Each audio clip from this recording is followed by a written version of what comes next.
Mes collaborateurs ont du mal à me suivre. Bonjour à toutes et à tous, je suis Florent Rousset, coach professionnel. J'accompagne les entrepreneuses et les entrepreneurs zébrés au potentiel, multipotentiel,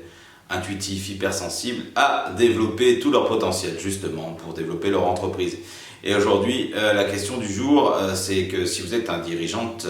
d'entreprise, un dirigeant, et que vous trouvez que vos collaborateurs ont du mal à vous suivre, qu'est-ce qui se passe ? Effectivement, parfois c'est qu'ils n'ont pas la vision, ils ne sont pas dans votre tête, encore une fois, ils ne savent pas ce que vous pensez, ils ne savent pas à quelle vitesse ça mouline là-dedans, vous faites des choses qui vous semblent évidentes, des liens entre différentes idées, et vous n'avez pas forcément pris le temps d'expliquer le cheminement, le chemin, vos décisions à votre entourage et à vos collaborateurs. Donc ça c'est vrai, on va dire pour tout dirigeant d'entreprise, pour tout manager qui ne communique pas forcément sa vision, son plan d'action, l'origine de ses décisions, et pour des collaborateurs qui auraient besoin de comprendre, d'analyser avant de se mettre en action et de comprendre le sens de leur action ou de vos demandes, de votre feuille de route, et bien effectivement il faut qu'ils comprennent votre feuille de route, ils sachent où vous voulez aller et qu'ils comprennent l'origine de vos décisions. Vous avez peut-être entendu dire oui, j'ai du mal à le suivre, on n'est pas dans sa tête, pour lui c'est évident mais ça l'est pas pour moi, je sais pas exactement ce qu'il veut, j'ai pas tout compris, de toute façon il s'exprime jamais de manière claire, il nous dit des choses sans nous donner des explications, voilà. Donc ça, c'est vrai que c'est valable, c'est une communication qui est nécessaire et qui est valable pour tout dirigeant ou pour tout manager et qui n'est pas spécifique à un public de haut potentiel, multipotentiel, lorsqu'on a un dirigeant ou lorsqu'on est un dirigeant de ce type de personnalité-là. Alors après, est-ce qu'il y a des spécificités justement quand on est haut potentiel, multipotentiel et qu'on a à diriger des équipes? Alors il est vrai que là, parfois, et moi j'ai dans mon exemple, dans mon entourage, je pense notamment à un dirigeant au potentiel, HPI,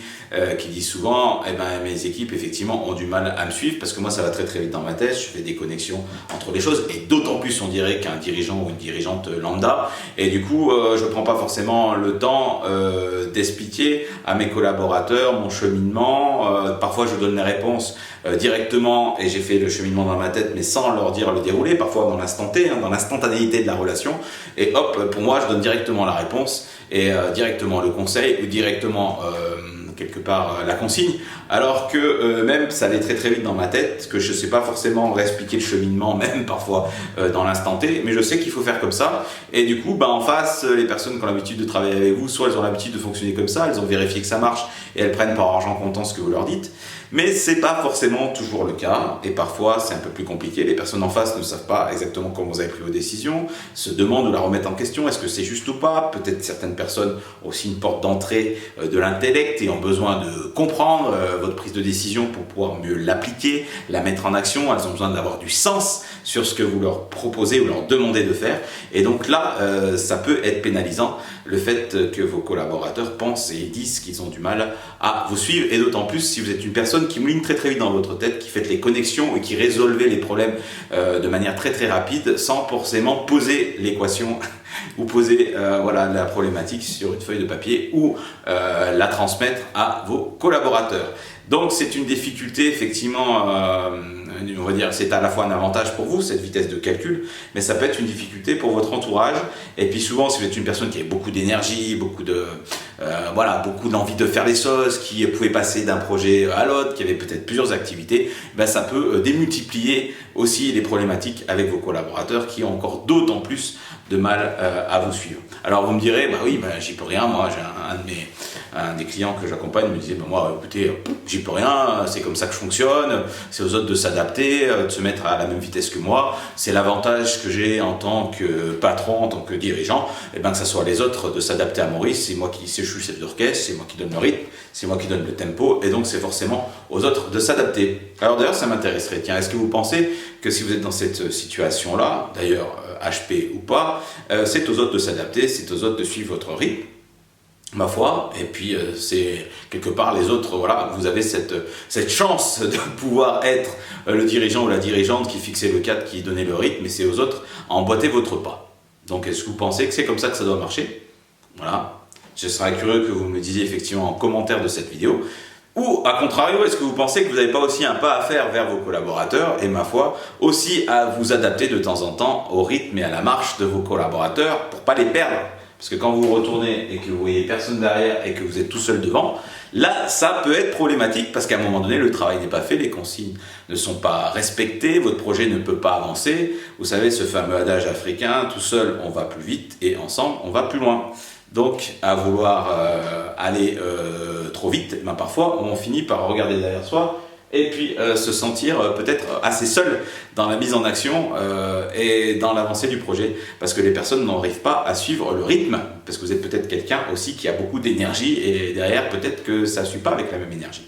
Voilà, donc est-ce que vous ne pensez pas qu'à un moment donné, effectivement, il est bon aussi de se poser, de prendre le temps d'échanger avec les personnes. En tout cas, c'est les préconisations que je peux vous faire, c'est vous dire, tiens, je suis une entrepreneuse ou un entrepreneur au potentiel, qui va très vite, qui est peut-être intuitif, qui connecte vite aux choses, qui trouve rapidement des solutions aux problèmes, qui peut donner rapidement des consignes à ses collaborateurs, qui peut gérer plusieurs projets en même temps, qui n'a pas besoin beaucoup d'explications, beaucoup d'échanges pour pouvoir fonctionner. Mais est-ce qu'à un moment donné, voilà, un de mes conseils, ça serait de se mettre aussi à la portée de vos collaborateurs qui ne sont pas forcément constitués du même bois, qui ne sont pas forcément autant connectés,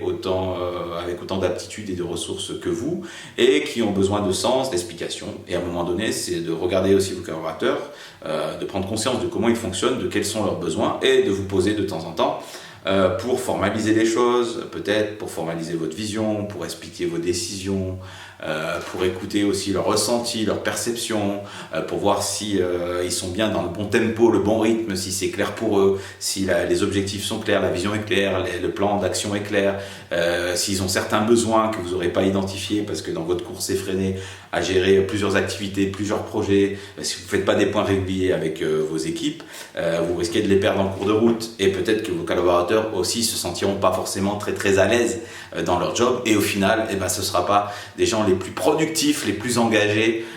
malgré tous les efforts qu'ils pourront faire, parce qu'à un moment donné, ils auront besoin des retours, de feedback, d'explications de votre part. Voilà, donc c'est un questionnement que je vous livre, une stimulation que je vous invite à faire, de pouvoir aller aussi dans ce sens-là, de continuer à garder votre engagement, votre énergie, de la communiquer à vos équipes, mais aussi à un moment donné, de peut-être ralentir un peu le rythme, vous poser et vous mettre à l'écoute de vos collaborateurs et leur donner la vision, le sens, des explications et aller aussi quelque part dans le même rythme pour avoir un rythme, si je reprends la métaphore du vélo, un rythme aussi de peloton et pas toujours être celui qui est devant, qui trace et que le peloton court derrière pour essayer de le rattraper. Voilà ce que je voulais partager avec vous quand vous vous sentez comme ça incompris ou voilà, de vos collaborateurs et que vous sentez parfois être seul dans le bateau. Il y a aussi un travail à faire, à mon sens, de votre côté et n'hésitez pas à indiquer des choses dans les commentaires de cette vidéo par rapport à ce que vous évoque cette vidéo-là, à cliquer sur j'aime si vous avez aimé cette vidéo, à vous abonner à ma chaîne YouTube parce qu'il y a plein d'autres vidéos sur le sujet qui pourraient vous intéresser et aussi à prendre rendez-vous avec moi pour un entretien stratégique sur le sujet et voir comment vous pouvez vous adapter aussi en tant que dirigeant potentiel, intuitif, connecté, tout ce que vous voulez à vos équipes. Et puis aussi, sachez que j'interviens moi aussi avec les équipes et aussi pour aider à faire travailler des leaders éclairés comme vous, des dirigeants avec leurs équipes et mieux communiquer ensemble, voilà, et trouver des bons modes de fonctionnement. Et tout ça peut démarrer par un entretien diagnostic avec moi que vous pouvez prendre dans mon agenda qui est dans le descriptif de cette vidéo. Voilà, j'espère que cette vidéo vous sera utile et n'hésitez pas à me le dire. En tout cas, j'aime bien avoir vos retours, vos feedbacks et je vous dis à bientôt pour d'autres vidéos sur le sujet et tant d'autres autour toujours de ces mêmes thématiques, de l'intuition, de la haute potentialité, du management, etc. Je vous dis à bientôt dans une autre vidéo.